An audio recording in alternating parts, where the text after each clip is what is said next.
Bollaram BRS senior నాయకుడు గుండ్ల మహేందర్ రెడ్డి విలేకరుల సమావేశం ఏర్పాటు చేసి బీఆర్ఎస్ ప్రాథమిక సభ్యత్వానికి రాజీనామా చేశారు.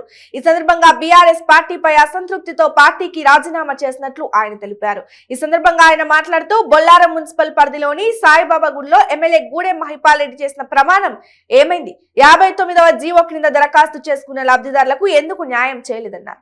పుస్తెలమ్మి బంగారం తాకట్టు పెట్టి ప్రభుత్వానికి కట్టిన ₹1,00,000 ఏమైపోయాయి? అప్పటి ప్రభుత్వం ద్వారా రుణాలు పొంది ఇల్లు కట్టుకొని రుణమాఫీ పొందిన లబ్ధిదారులకు తిరిగి ఎందుకు పట్టాలు ఇప్పించలేదని ఆయన ప్రశ్నించారు. ప్రభుత్వ స్థలాన్ని రైతు బజార్ పేరుతో కబ్జా చేయడానికి ప్రయత్నించినా ఎందుకు అడ్డుకోలేదని 59వ జీవో క్రింద రెగ్యులరైజేషన్ ఎలా జరిగిందన్నారు. కుడికుంట కోసం ఇరిగేషన్ శాఖ ద్వారా కేటాయించిన ₹32 లక్షల సంబంధించిన నిధుల సంగతి ఏమిటి అని ఆయన ప్రశ్నించారు. అనంతరం విలేకరులు అడిగిన దానికి సమాధానంగా తాను బీఎస్పీ అభ్యర్థి నీలం మధు ముదిరాజ్ కు మద్దతు ఇస్తున్నట్లు ఆయన బదులిచ్చారు. గత ఎన్నికలప్పుడు వచ్చి సాయిబాబా గుడిలో ప్రమాణం చేశాడు మహిపాల్ అన్న గారు. అది అక్కడే కనుమరుగైపోయింది. హరీష్ రావు అన్న గారు గత 8 సంవత్సరాల కింద వచ్చిండు. మాది చెరువు కట్ట మినీ ట్యాంక్ బండ్ చేస్తా అన్నారు. ఒక ఉమ్మడి జిల్లా మినిస్టర్ గారు చెప్పి కూడా 10 సంవత్సరాల దగ్గరికి వస్తుంది. 8 సంవత్సరాలు దాదాపు 8 సంవత్సరాలు అవుతుంది. మినీ ట్యాంక్ బండ్ దాన్ని అడిగిన ఎవరు లేరు. 59 జీవో కింద ప్రతి ఒక్కరు చిన్న పెద్ద తేడా లేకుండా వాళ్ళకి ఏదో ఇక్కడికెళ్ళి అక్కడికి వెళ్ళి కష్టం చేసుకొని ₹10 పెట్టి చేసుకున్న వాళ్ళు ఉన్నారు. పుస్తే మట్టెలు అమ్మి డబ్బులు కట్టారు. 50% కట్టారు, 20% కట్టారు, కొందరు ఫుల్ పేమెంట్ కట్టారు. కానీ వీటి మీద ఇంతవరకు లేదు, చర్యలు తీసుకోలేరు, ఎవరు ఎలాంటివి చేయలేరు. ప్రతి ఇంటికి తాగునీరు ఇచ్చే వరకు ఓటు అడగన్నారు. కానీ ఇప్పుడు మళ్ళీ ఓటుకు వస్తుంది. అది ప్రజలారా బాగా గమనించండి. మీరు నేను చేసుకున్న పనులకు కానీ ఇబ్బందికరంగా ఉన్నది కాబట్టి ఎమ్మెల్యే గారు నన్ను మస్తు ఇబ్బంది పెట్టారు కాబట్టి నేను రాజీనామా చేయడం జరుగుతుంది. ఒకటి పాయింట్ ఏంటంటే నా వార్డులో రైతు బజార్ అనే జాగా 738 గజాలు ఉన్నది. ఆ జాగా 59 జీవో కింద రెగ్యులరేషన్ చేయడం జరిగింది. గత 20 సంవత్సరాల కింద 30 సంవత్సరాలు లీజుకి ఇవ్వడం జరిగింది. దాన్ని బేస్ చేసుకొని వాళ్ళు ఆ లీజు అగ్రిమెంట్లో మీటర్ల కోసమని ఒకటి ఇంటి నెంబర్ తీసుకొని అదే ఇంటి నెంబర్తో త్రూగా 59 జీవో కింద కన్వెన్షన్ చేసి అమ్ముకోవడం జరిగింది. ఎవరు అనేది దానికి ఎవరు తెలియదు. అమ్ముకోవడం అంటే ఆ లీజు తీసుకున్న ఆయన పేరు మీదే రామకృష్ణ అనేటి ఆయనకి ఇచ్చారు. రామకృష్ణ అనేటి ఆయన 59 జీవో కింద రెగ్యులరేషన్ ఆయన భార్య పేరు మీద ఇద్దరు కలిసి చేసుకోవడం జరిగింది. దాని గురించి నేను కలెక్టర్ ఆఫీస్కి పోయినా కలెక్టర్ గారికి, ఆర్డీఓ గారికి, తహసీల్దార్ గారికి, ఎమ్మెల్యే గారికి, సునీత లక్ష్మారెడ్డి అక్క గారికి ఇవ్వడం జరిగింది. ఎలాంటి స్పందన లేదు. నేను ఇవ్వడం కూడా నేను గెలిచి 4 సంవత్సరాలు అవుతుంది. 3 సంవత్సరాల కింద ఇవ్వడం జరిగింది. ఇంకొకటి ఏంటిదంటే మన దగ్గర ప్రతిదీ డెవలప్ చేస్తా అని చెప్తున్నాడు మహిపాల్ అన్న గారు. ఏడా డెవలప్ అయింది. మా బొల్లారంలో ఎక్కడ వేసిన గుంగడి అక్కడనే. ఒక ఫైర్ స్టేషన్ లేదు, ఒక మున్సిపల్ ఆఫీస్ లేదు, ఒక బస్ స్టాండ్ లేదు. ఏడా కంపెనీ ఫైర్ అయ్యేదంటే ఆ ఫైర్ కాడికి ఎంబడే లీడర్లు అందరూ పోతారు. కానీ ఒక ఫైర్ స్టేషన్ పెట్టుకుందామనే ఇది ఏ లీడర్కు లేదు. ఒక 95, 98లో స్వర్గీయ ప్రతాప్ రెడ్డి గారు 1 ఎకరా జాగా ఫైర్ స్టేషన్కి ఇవ్వడం జరిగింది. అది కూడా మీకు చూపిస్తాను, ఇక్కడనే ఉన్నది. దాంట్లో జాగా ఇచ్చి వాళ్ళకు ప్రొడ్యూస్ చేసి వాళ్ళందరూ చేసినా కానీ ఈ రకంగా వాళ్ళు ఇంతవరకు ఫైర్ స్టేషన్ పెట్టలేకపోవడం మీరు చూస్తున్నారు. ప్రతిరోజు ఏదో ఒక నెలలో 1, 2 అక్కడో ఇక్కడ ఫైర్ అయితేనే ఉన్నాయి. మీరు కూడా వస్తున్నారు, దానికి ఎవరు స్పందిస్తలేరు. పట్టుకొని గల్లీలో కనిపించకుండా చేస్తాను, ఆ టైం వస్తేనే అలా చేస్తేనే నాకు ఓటు వేయండి అని కేసీఆర్ గారు చెప్పారు, ఎమ్మెల్యే గారు చెప్పారు, ప్రతి ఒక్కరు చెప్పారు. అది ఎందుకు లేట్ అయిందో ఎవరికీ అర్థం కాదు.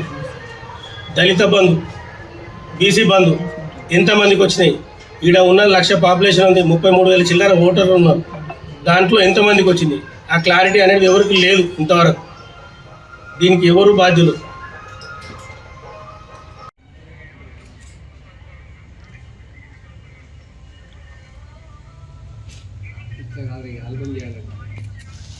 బతుకమ్మ ఘాటు ఎందుకు లేట్ అయింది? ఇప్పుడు కడతామని చెప్తారు. హనుమాన్ టెంపుల్ కాడ 2 సార్లు తీర్మానం చేసిన Hanuman temple to Mylan road కానీ తీర్మానం చేసి ఆ రోడ్డు ఆపినా నేనే అని చెప్పి ఎమ్మెల్యే గారు పత్రికాముఖంగా చెప్పాడు. ఇప్పుడు ఈ ఎలక్షన్ మూమెంట్లో తీర్మానం చేశాము. ఇప్పుడు మినిమం ఒక 50 నుంచి 60 లక్షల రూపాయలు ఎక్స్టెన్షన్ చేసి పెట్టుకున్నారు. దాంట్లో నీ వాట ఎంత? నువ్వు ఎలక్షన్ల కోసం పెట్టినావా, లేకపోతే ఇన్ని రోజులు ఎందుకు ఆపినావు? ఇళ్ళకు బొల్లారంలో అర్హులైన వారు లేరా? డబుల్ బెడ్రూమ్లు ఎందుకు ఇస్తలేరు? నువ్వు అభివృద్ధి చేస్తా అంటున్నావు కదా, ఎక్కడ చేసినావు? ఇంటి సర్టిఫికెట్లు ఇప్పలేకపోతే, ఇంటి రిజిస్ట్రేషన్ చేయకపోతే, డబుల్ బెడ్రూమ్ ఇవ్వకపోతే, వాటర్ ఇవ్వకపోతే, ఇప్పుడు ఏ ముఖం పెట్టుకుని రోడ్డు అడుగుతారు, ఏ ముఖం పెట్టుకుని ఓటు అడుగుతానికి వచ్చారో నాకు అర్థం కావట్లేదు. నిన్న సాయన మీరు ప్రెస్లో చెప్తున్నాడు, నేను ప్రతిదీ డెవలప్ చేశాను, నన్ను చూసి నా డెవలప్ని చూసి వాళ్ళందరూ చేరుకున్నారన్నారు. డబుల్ బెడ్రూమ్ లెక్కలకు వస్తే కొత్తపల్లిలో 2019లో కొబ్బరికాయ కొట్టడం జరిగింది, అలాగే జిన్నారంలో కొట్టడం జరిగింది, కొడకంచిలో కొట్టడం జరిగింది. వాళ్ళకు ఏ రకంగా ఇప్పటి వరకు అప్పు పేపర్లు నీకు చూపిస్తాను, ఎలాంటిది డెవలప్ లేదు. మరి అక్కడున్న స్థానిక సర్పంచులు కానీ, ఎంపీటీసీలు కానీ, కార్యకర్తలు కానీ ఎందుకు అడగలేదు? ఈయన అన్ని డెవలప్ చేసిన అంటున్నాడు. మన ఉమ్మడి జిన్నారం మండలంలో మూడు వచ్చినాయి డబుల్ బెడ్రూమ్లు, ఒకటి కొత్తపల్లి, ఒకటి జిన్నారం, ఒకటి కొడకంచి. అవి ఎందుకు కంప్లీట్ చేయలేదు?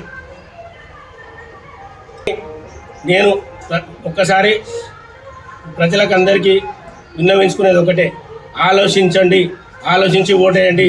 ఈ ఓటు త్రూగానే మనకు వచ్చేది. ఇంకా మళ్ళీ 5 సంవత్సరాలు మనం వేరే గొర్రెలుగా కాకుండా ఒక్కటికి 2 సార్లు ఆలోచించండి.